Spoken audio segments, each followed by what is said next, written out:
Hello everyone, this video I'm going to walk you through how to log out someone from your WhatsApp account. Now let's say you've logged in your WhatsApp into another person's phone, and you linked it to the person's phone or PC. You link your WhatsApp account to someone's phone or PC. So you want to log the person out.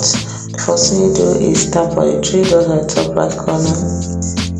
From your home menu, then you need to tap on linked devices.